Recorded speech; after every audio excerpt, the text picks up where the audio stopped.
we continue with the second topic of our panel, and this is a topic very close to my heart, as last year on the summit I was speaking about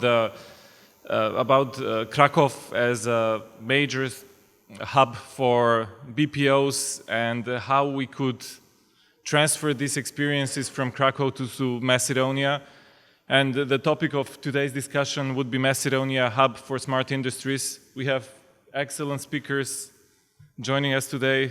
First, I would like to introduce Mr. Jacob Fass, experienced diplomat, former CEO of several high-tech Israeli companies, as well as a person who knows the reality in Macedonia. So he will talk about the experience of Israel and cultivating their human resources towards the high-tech sector. After that, we have Ms. Sheila Campagnano, a director for the MTS Financial Solutions. It's an investment in Macedonia already operating, as well as Jared Smith is the owner and co-founder of Taskforce BPO, a BPO company focusing mostly on the healthcare insurance market in the US. And last but not least, we have Miso Markovski, who is head of research and head of the Macedonian office of the American company Apps Around the World. It's a high-tech IT market research company with already office in Macedonia and then around 10 people employed. So, Jacob, please, we start with you. I'm coming from a small country called Israel, isolated by unfriendly countries from one side, the other side the sea. And basically 25, 30 years ago, we were in the situation of Macedonia, doing traditional export, some agriculture, and sporadic investments into Israel, nothing special. And then a brilliant idea came up to the government. Let's try to change the situation and do a structural change and zoom into what is now well known all over the world, the high-tech segment. And 25 years ago, the government, not the private sector, but the government initiated a venture capital fund. Nobody in Israel knew what is a venture capital fund. I think that nobody in Macedonia almost knows what is a venture capital fund. I've been here several times and I know it. And that venture capital fund, which started 25 years ago, I'll give you some numbers, what is happening now. I'll go backwards and then what we can implement here. So 25 years ago, we created the first venture capital fund of $100 million, mainly to cultivate startups. Today, we have in Israel nearly 300 venture capital funds. We have nearly 5,000 startups annually. The venture capital funds in Israel are investing between $3 to $5 billion annually into Israeli startups. The exits of Israeli startups annually is nearly $10 billion. And the Israeli GNP is 10 times more than Macedonia, while our population is only 3 times more. We are the hub of the world today of high-tech. I would say the number of startups in Israel is bigger than France, Germany, and England together. And how did it happen? And what can we do in order to implement part of it in Macedonia? The basic idea is to cultivate young entrepreneurs, and the government should be the initiator of such help through a structural change. I've been speaking here with the Prime Minister. I've been speaking with Jerry, who is sitting here several times. And my suggestion is to designate part of the budget, part of it, 2%, 3%, into allocating money and creating a venture capital fund. What is a venture capital fund? Basically, young entrepreneurs in Macedonia, young startups, we will have an address where to appeal to and to try to get help from the government. It's not an equity fund, it's a venture capital fund. You don't give money, you don't subsidize money, you invest money. And that's a big difference, because if the startup is successful, part of the success goes back to the government. So actually, if you invest in 5 or 10 companies, and let's say 6 or 7 are a failure, one success, one exit will bring you back all the money, Jerry. That's why something like that should be done. I've been here seeing the wonderful lectures by the ski champion and the one before, Nikita, yeah. I don't know ski, by the way. In Israel, we don't have a ski. And by the previous woman of the Société Générale and others, everybody spoke about a need. What should be done? You have to do innovation. How do you prevent drainage of brains going to Austria, going to other people? How do you cultivate or fill up the unemployment rate that you have? Funny enough, by the way, in Israel, we're missing 15,000 high-tech workers. The GNP, as I told you, which is $300 billion, half of it is being done by 300,000 workers in high-tech only. They are the locomotive of the industry in Israel. But each one of the high-tech workers is carrying or giving work to another 4 workers. One in logistics, one in marketing, one in finance, and one in services. So 300,000 people are carrying behind them another 1 million people, which are working. So the whole country is now actually a high-tech country, a hub. And that's exactly what Macedonia can be doing. If you're not doing it, actually, you are in stagnation. You're going backwards. And why that? Because everybody goes now into high-tech. Eddie Rama of Albania runs after us that we will create a venture capital. Serbia is running after us. You have to create a high-tech sector here, Jerry. If you will not create it, you will be stuck with the traditional industries. You know, you will have a growth of 1%, 2% of GNP annually. But if you want to grow like China, let's say 9%, you have to go into the high-tech. Coming back, what we can do here. My suggestion is to create here a venture capital fund. And I had a question by your Prime Minister, and I think by your Minister of Finance, asking me, what if we don't have enough startups here in Macedonia? No problem. Let's take the example of Israel. Part of the venture capital money here can be allocated and invested into Israeli startups with the condition that part of the R&D will be done in Macedonia. This way you are migrating know-how from Israel to Macedonia and you have enough startups. But it's not only venture capital. You create a whole ecosystem. What is an ecosystem? It's like making soup. You know, you make vegetable soup, it's not enough to put carrots and paprika. You want all ingredients in it. You need accelerators. You need high-tech incubators next to it. You need education. You need special program in colleges. And then you excel out of the countries here in the region. Not only that, if you start with venture capital and you start here with R&D, then foreign companies will look into what is happening in Macedonia. For example, in Israel nowadays, we have more than 500 international R&D centers by the biggest giants of the world. Google and Microsoft and Hitachi, by the way, and Itochu and Sony, everybody. What are they doing? They come to Israel, they buy a startup, leave the startup in Israel and cultivate it. So all what we have to do is, as a banker told me yesterday, I was sitting at dinner with a nice banker, he told me, let's cut and paste part of the success in Israel and implement it here in the Macedonia. And we are ready to do it. Thank you.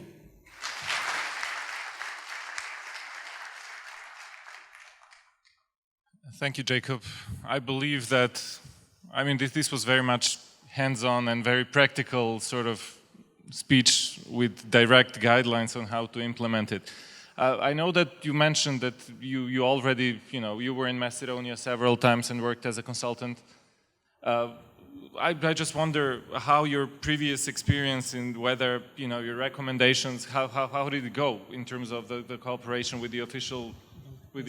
It will be turned on automatically. Automatically? Mm-hmm. Well, I'll tell you, first of all, to my surprise, and I don't want to intervene with the elections which are going on the 11th of December, but all officials whom I met, and I've mentioned one of them who's sitting here, Jerry, are very open-minded to the idea.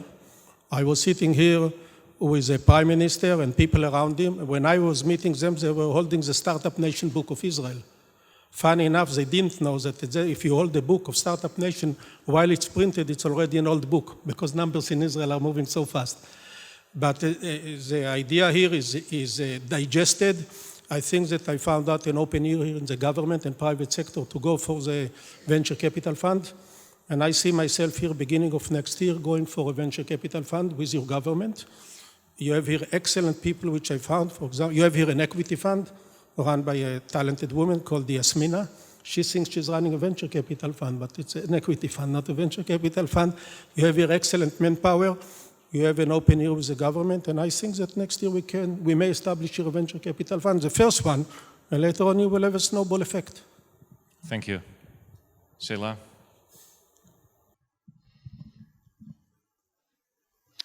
Dear guests, dear Macedonia2025 and all the board members that were so kind to invite me to this important event. I am really honored to be here and to share my personal business experience in Macedonia. It's a great and distinguished honor to share this after amazing and inspiring speech that I was part of it during these days. We were approaching so many important matters on the macroeconomic scenario, and I think that with our maybe small but impressive experience, we can demonstrate that, that really plans can come into reality. So the main factor that made me understand that Macedonia could be the right choice were the people. The first important impact that I have with the people of Macedonia once I came first time in last February 2015. So people is what we have to invest in, and young people are really our future. And I saw this, the potential that could be really exploited here.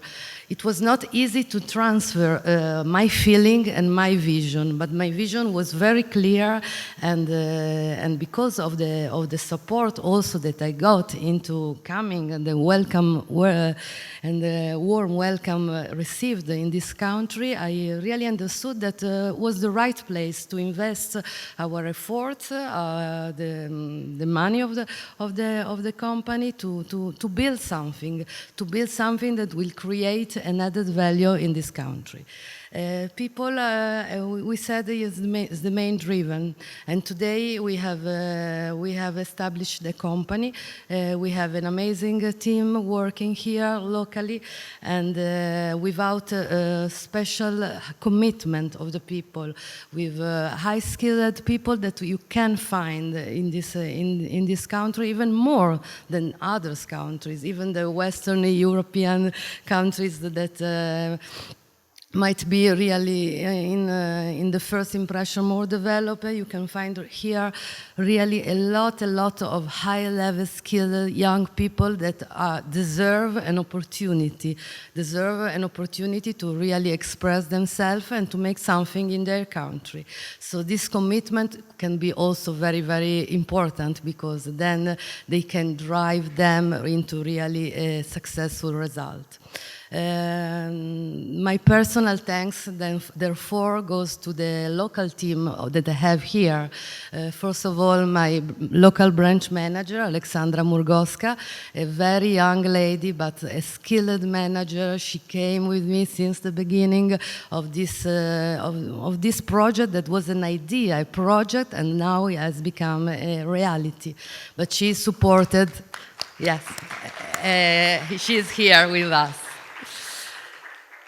And together with her, we are building and growing a management team, because they are locally, daily, making this reality be successful. And we have on the operational side, Dime Gajdov and Mary Sotiroska and Milka Arsova. I am mentioning each one of them because, as we are saying, people are important, but I wanted them to be here because in this way, in this forum, I feel they can really understand even more both their responsibility to carry on what we are starting and we want to develop in the coming years.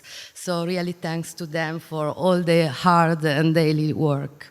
So back to this, we have really started in back January 2016, but I think that maybe a few words to just introduce you what is our company, because we are actually, Xtrade is a group worldwide, expanded all over the world now, and what we are doing, just introducing, but then I want to be back only to the experience I have here in Macedonia.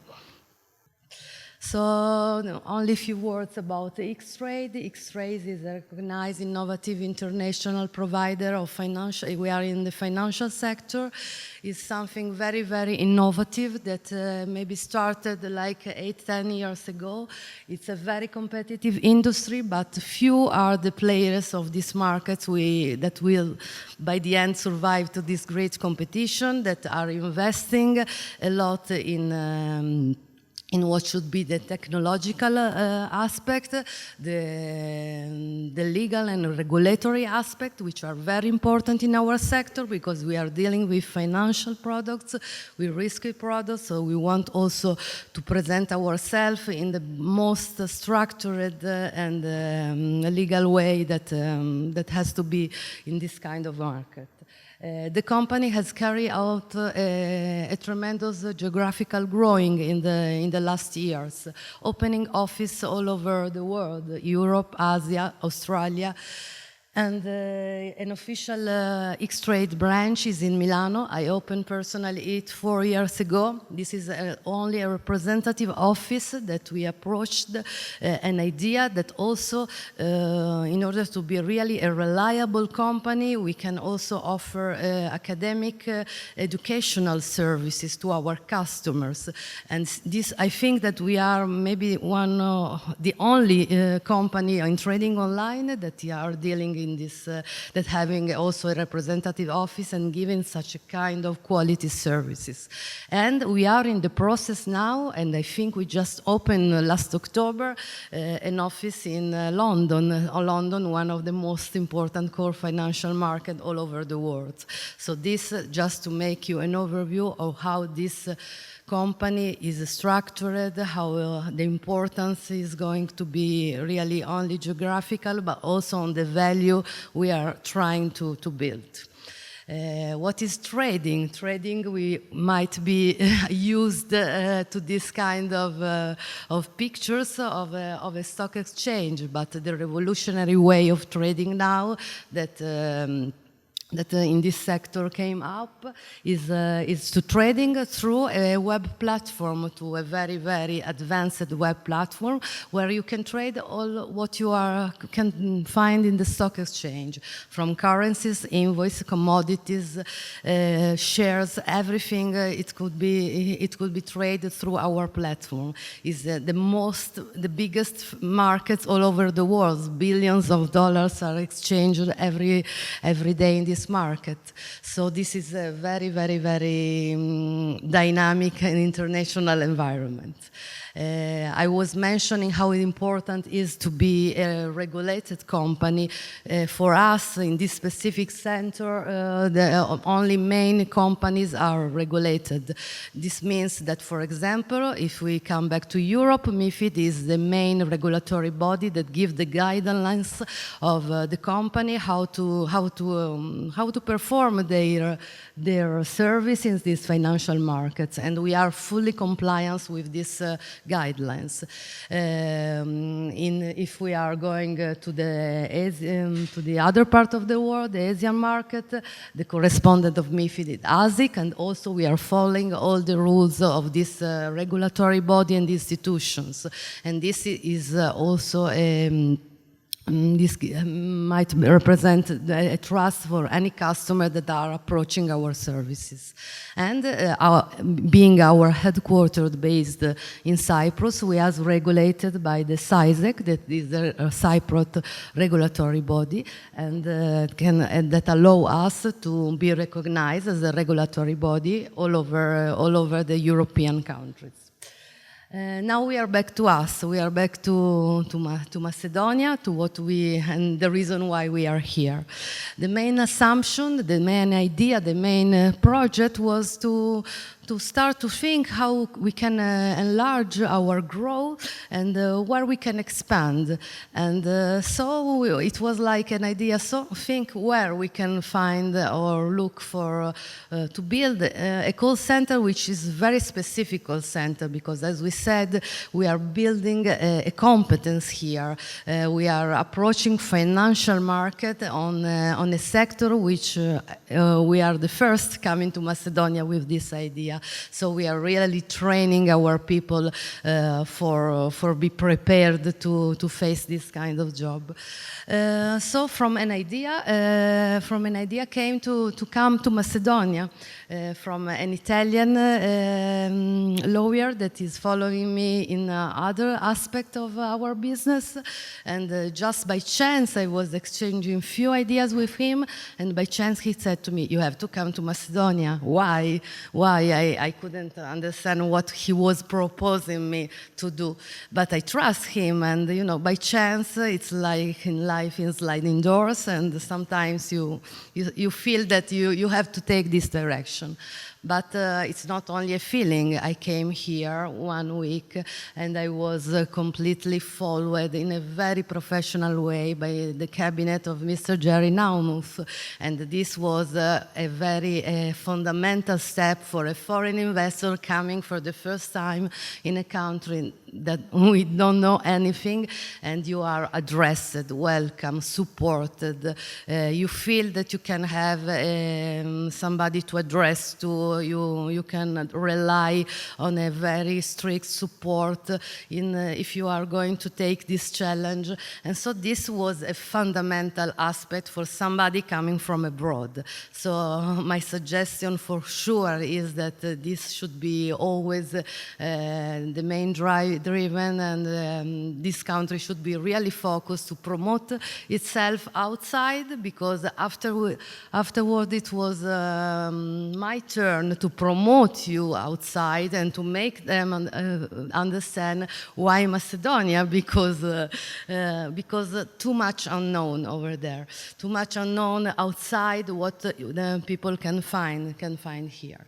So really, thanks Jerry again for all what you did for us, and we are all the time collaborating with you, because this is really very, very important for anybody coming here. And so it takes me a little bit time to make our CEO and the top management understand why this opportunity and not other countries in the Balkan area, which are very approached, but I stick on what was my vision. And I think that really to have a vision, it's not like a nice business speech. The vision is drive you where you have to reach, what you want to achieve. And so we came back to this project. I had the green light. Okay, so the rest was only organizing and running everything. But in 2 months, we could establish a company. And like in 3 months, we could find all the facilities, some combination aspect. MTS Trading Solutions, as a local Macedonian company, started the activity January 2016. So this was very, very, very important also to have this short period. You know how is business, things has to be done yesterday. So also this kind of, the country responded in a very, very positive way. And in 6 months, we train our people.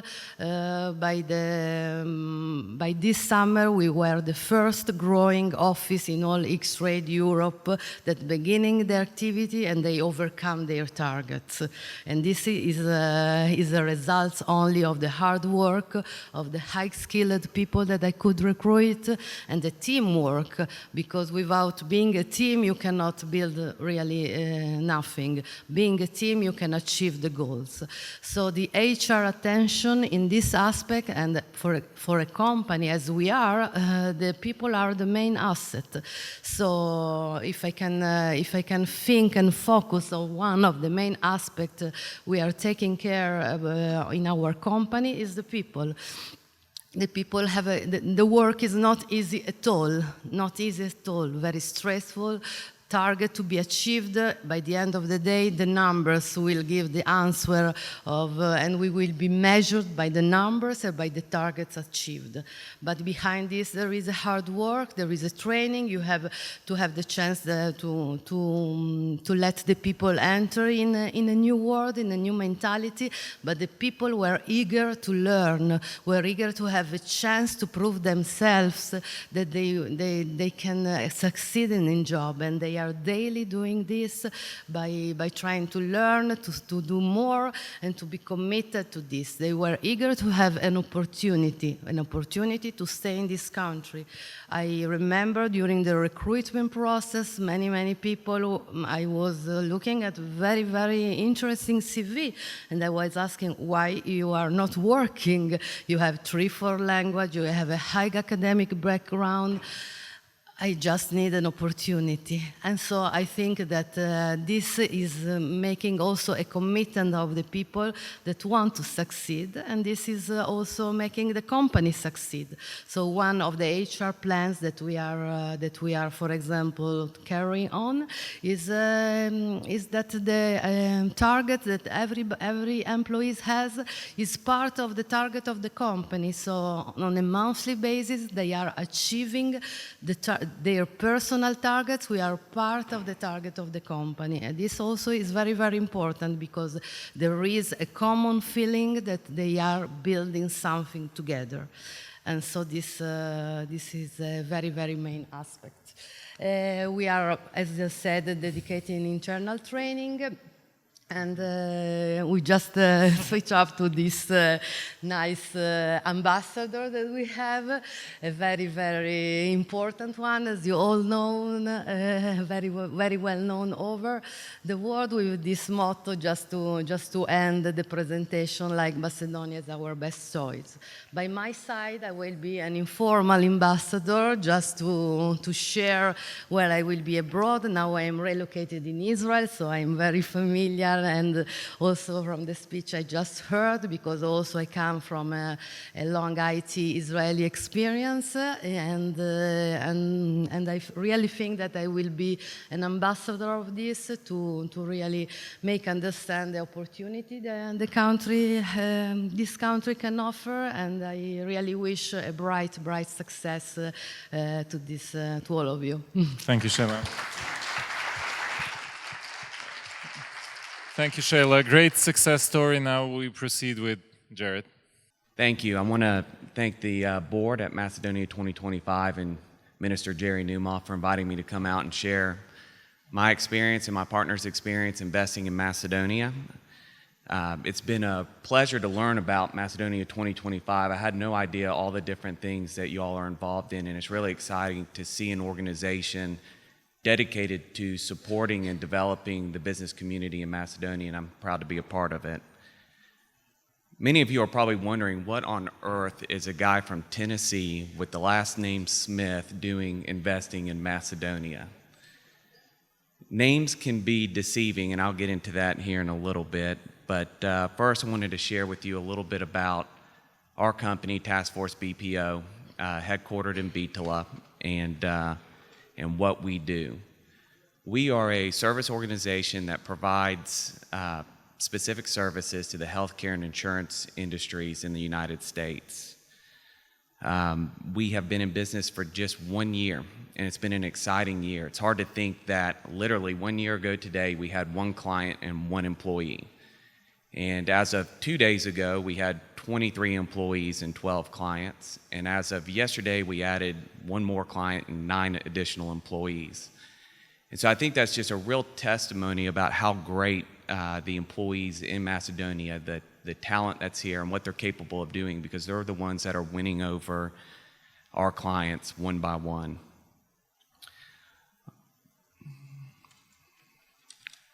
All of my partners have a great story about why they've wanted to invest in Macedonia, but today I'm going to indulge you on mine. For as long as I can remember, I have absolutely been in love with Macedonia. Macedonia to me was the catalyst for who I am, and it represented the American dream that my family has been able to live out in the United States. Despite my name, I'm the second generation Macedonian born in the U.S. on my mother's side. And even though over the last 3 generations we've lost our language, communication abilities within Macedonia, we've never forgotten our heritage and our roots, and it's something that we've been very proud of. Compared to other Americans, our story is unique in the sense that we have had rapid success within a very short period of time. Within 1 generation, we've had everybody in our family has received college degrees. And as we've spread across the United States, we've left a legacy of entrepreneurialism that is really something that came down from our ditto. He was the first entrepreneur. He was the first person that thought, hey, I'll try out this new idea called America and give it a shot. And that legacy continues to live with us, and it's made full circle back to Macedonia. Surprisingly, until 1999, I had no interaction or understanding of what Macedonia was other than my interactions with my grandfather, my ditto, and my baba, and my uncles. And in 1999, we had a unique experience. A gentleman named Vladimir Tomic came and lived with us for 4 years and went to high school at our local high school. And that was our first interaction with a real Macedonian who grew up in Macedonia and was able to share that culture and that experience with us. And it really reinforced everything that we thought we knew about Macedonia. For those of you who don't know Vlado, he moved back after high school to Skopje, and he owns Knox Cafe over in Vero Mall. And he has Mac Tennis Pro, which is a tennis club west of here. And if you all haven't been there, you need to go try it out. It's amazing. Amazingly, my first visit to Macedonia didn't occur until 2014. And despite having a Macedonian sticker on the back of my car for the last 20 years, it's been amazing to see what I was missing out on. That experience in 2014 was life-changing. I mean, seeing my mother, who it was her first time ever visiting the country as well, you know, crying as listening to the Macedonian music and being able to experience the cultural that she had lost in touch with to a large degree. When I left Macedonia, I was just enamored by the people. I was amazed at how well everybody spoke English. I was amazed at the energy and the positive attitude of many of the young people. And as soon as we left, my partners and I started to brainstorm and try to create an idea that we thought would be successful here. And that was really when we started to develop Taskforce BPO. Unfortunately, it's not as easy to convince Southern Americans the benefits of investing in Macedonia, so it took a little while to get started. But once we have, it has been amazing to see the type of response from our clients that we have gotten. And I think from there, I'll talk a little bit about the BPO industry and why I think that Macedonia is not only a good place for us, but also a good place for many other organizations interested in getting into the BPO business. Our experience has been that there's only a few countries that really dominate the BPO niche. You have India, the Philippines, and China, specifically within the healthcare and insurance industries, that have just massive amounts of employees that are serving this industry, but they're primarily serving very large organizations in the U.S. And it's amazing how many organizations, the smaller organizations that do need the most amount of help, are the ones that aren't able to participate in it. When we've studied the industry, one of the things we've known is that things are kind of the way they are, and then that's created gaps where there's a lot of opportunities for smaller businesses that are more flexible, that can create a unique product or a unique niche service, can really carve out a nice home for themselves. I'll give you 2 examples. Insurance in particular is an industry that I've been involved in for the last 8 years. And companies like Willis and Marsh and Aon and Gallagher, which are extremely large international brokerage firms, have their own offices set up in India, for instance. And they have thousands of employees that are doing random back office support work that is very valuable to them, and it's enabled them to be very competitive. But the vast majority of insurance agencies in the United States are small, medium-sized businesses. And they're the ones that need as much help as possible when competing against these giants. And up until we came around, there was really only one organization that was supporting those entities in the U.S., and they were out of China. And what we've seen over the last 10 years is that what you typically see when you have a monopoly within a small niche. We've seen dramatic increases in prices. We've seen service that is kind of take what you get, and we have had a very positive response by all of our insurance clients on the quality of work that we're performing.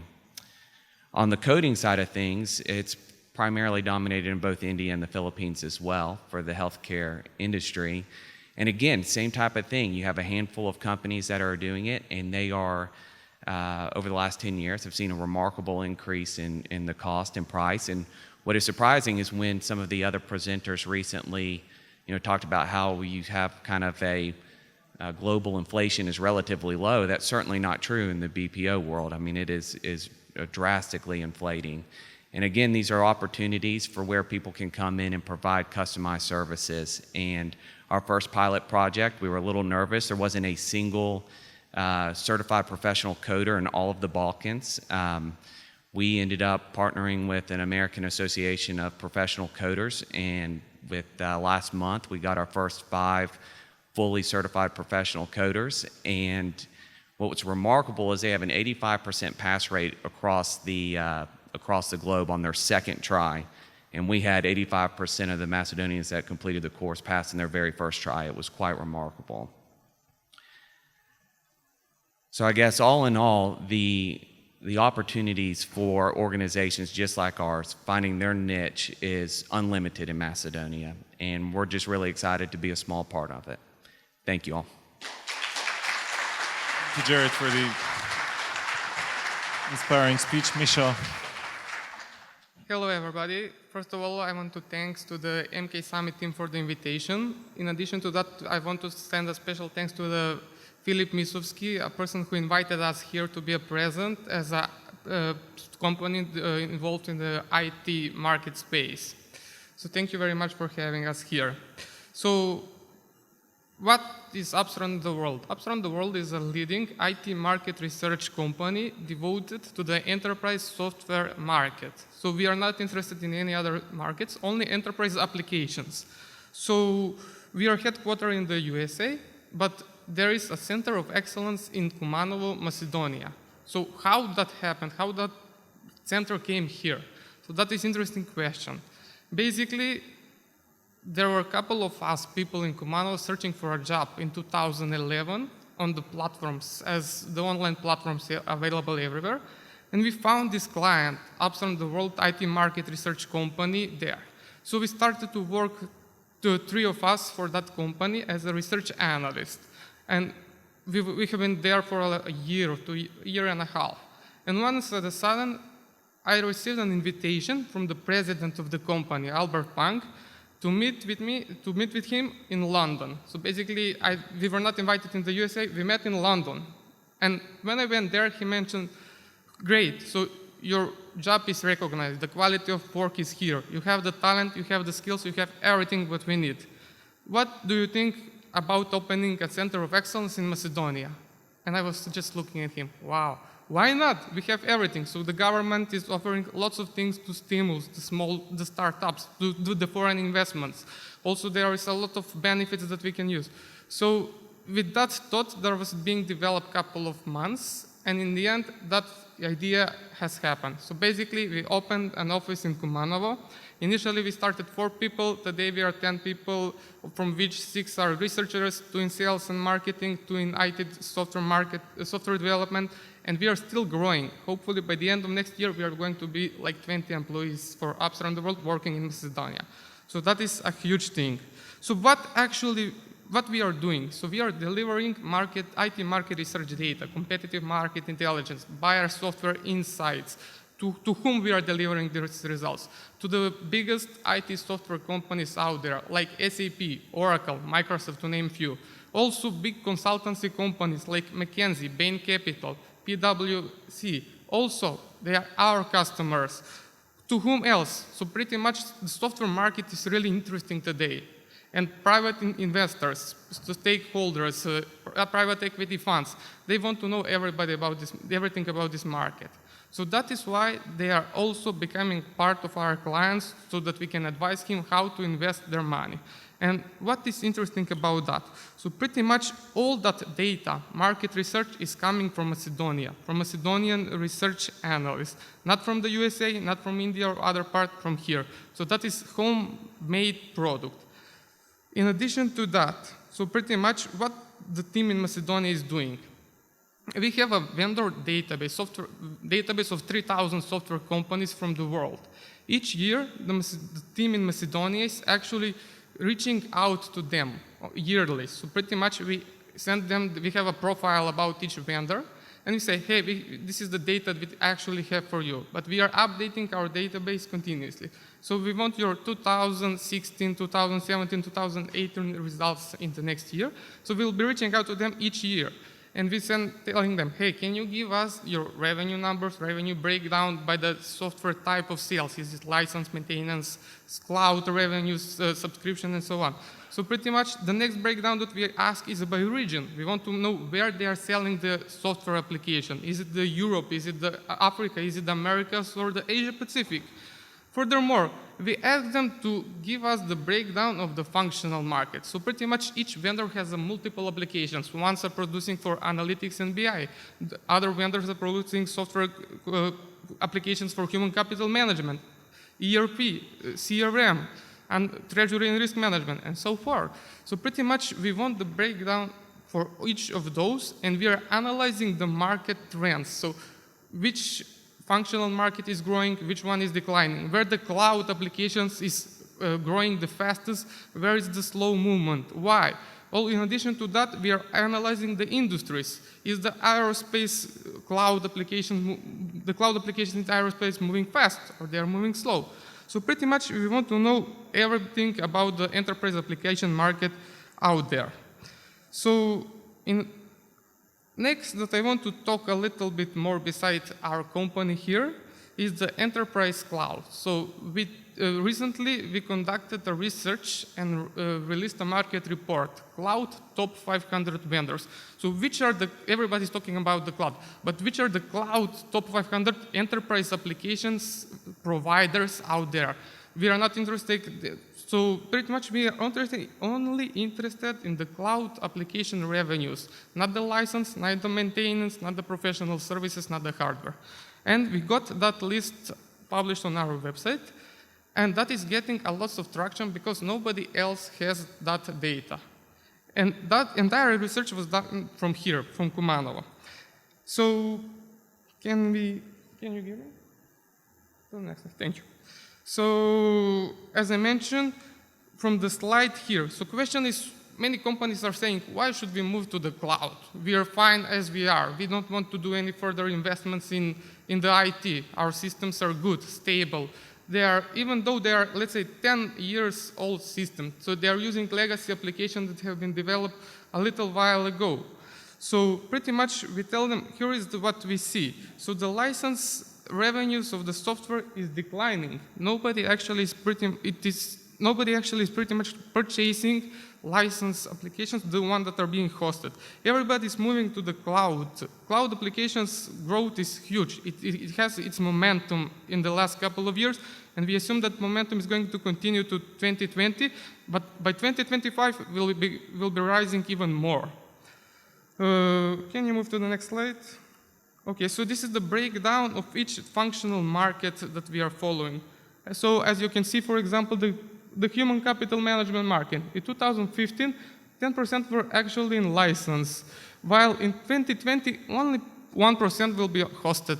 So pretty much every human capital management application will be moved to the cloud. Nothing will be hosted, and everybody will be actually connected. Okay, so the next thing is how you can convince your chief executive officer to pursue this opportunity. So what we need to tell them. So pretty much the cloud application cost is much less, like 30 up to 50% less than the ordinary on-premise software installations. So when you install cloud applications, you are saving on the upfront implementations. You don't need to have any hardware. You don't need to have any data center, data houses. So pretty much everything is out there. Somebody mentioned sharing. Everybody's sharing these days. So are you sharing a car? Are you sharing a bike? This is the same. People started to share infrastructure. So there is infrastructure as a service. Everybody's sharing the hosting. There is Google Cloud, Microsoft Azure. There is also Amazon AWS. So pretty much everybody wants to rent something, use it, and then he don't want to purchase it. There is no need for such thing. So the digital transformation is happening. It is happening in every industry, everywhere around us. Small, medium businesses are disrupting the big companies only because they have embraced the cloud and they are moving fast to the digitalization. They are connecting the dots, they are using Internet of Things, they are using big data analytics. They are not in the past and they are going fast for the future. So next question is, why now? Pretty much users want real-time system, same as their smartphones. So pretty much everybody wants real-time data. As your chief executive officer or chief financial, when I want to see the finance for today, I just want to click and see it on my screen on the dashboard. I don't want to wait for tomorrow to bring a report from the financial department to see what is actually happening in the company. So that is something that we must have in mind. The next thing is cloud innovations will bring user engagement. Let's mention government, one of the speakers mentioned. So pretty much you need to keep the employees engaged and make them collaborate between. So if they are not engaged and if there is no collaboration, there is no trust in the company. When you achieve that, then there is a future and prosperity. So can you move to the last slide? A couple of things that I want you to remember from this presentation. So by 2025, 80% of the applications out there will be cloud-based. At the moment, there is only 24% is cloud-based. By 2020, it will be 35. By 2025, 80%. So we need to prepare for that. By 2025, all enterprise data will be actually stored in the cloud. Nobody will actually storing something on the local servers because the data will be really, really important. The enterprise cloud will be most secure IT space. So many of you asked data privacy, data security. Yes, there are still issues, but it is being worked on that. Everybody's working. There are lots of startups working on the security, and hopefully by 2025, the enterprise cloud will be the most secure place out there. At the moment, just a couple of things, 80% of the IT budgets are being spent at the moment on the licensed premise software applications. By 2025, 80% will be spent on the cloud. So there is a huge movement out there. So conclusions, only a few conclusions, I'm finishing. So additionally, students, our advice to Macedonian people here. Students, local businesses, young entrepreneurs should leverage their talent to build cloud-based applications on well-established platform as a service. Something like SAP HANA. You can also build on Oracle platform as a service, Salesforce, Force.com. So they are already established. They have thousands of customers on which you can upsell and cross-sell. In addition, you don't need hardware. There is infrastructure as a service, as I mentioned. You have Google, Microsoft, Amazon offering that for almost no money. So that is something that we should be focusing on, building intellectual property and sold it to the worldwide companies as a Macedonian product. Not just outsource our services to someone else and that is going to get all the gain and benefits. And that would be all. I don't want to take more time. Thank you. Well, thank you all. I think that we just heard 3 exceptional stories and examples that the smart industries can thrive in Macedonia. We just have just a few minutes for Q&As and then we have lunch. I know everybody's hungry, but bear with us. First me, please. I have one question. So, my question is mostly for Jared and Miso. Having in mind I'm all for regional development and very much against concentration of everything in Skopje. I know that you guys are working in Bitola and Kumanovo respectfully. I would like to ask you, how does it look with the talent? Can you find employees with a proper skill set over there? Yeah, I think, it's interesting. When you come to Macedonia, everybody that I talk to is surprised that we're in Bitola. Can you find any talent down in Bitola? But Bitola has been an amazing city. I mean, we have had no problems at all getting talent to do the work that we need done. Now, the stuff that we're doing is not extremely high-tech, computer-savvy stuff. All we need is smart, hard-working, people that are willing to try something new. And if they can do that, we can teach them the rest. And, insurance lingo and learning that stuff is just a part of the process. And we've had no problems with people adjusting to that. And I think the medical coding is a huge example of how, when given the training and the opportunity, they will succeed. Now, with medical coding, it's very difficult. There's thousands and thousands and thousands of codes that you have to know. There is a certified professional program that's important for individuals to get in order to be able to successfully do the task. Now, we were a little bit nervous. We invested over, $35,000 in getting the first 5 individuals trained up, and it took 4 months, and there was no guarantee they were going to pass. And that money would have just been down the drain and wasted. But we had faith that they would, if they came into the office and sat down and took the exam and studied, that they would be fine. And they did more than fine. I expected only three to pass, and we ended up having 5 of the first 8 pass. And the 3 that didn't only missed it by 1 question, and they'll retake it next month. And so they may have just had test anxiety or something, because we thought they were the sharpest ones out of the bunch initially. So when it comes to talent, I think that they just need opportunity, and we're providing opportunity, and they're excelling. I fully agree. One more thing that you'll be amazed at, I'll add. So as a part of our process, we have quality control in place, where we have experienced coders in the Philippines and in India that double check our work to make sure that we are 100% up to par.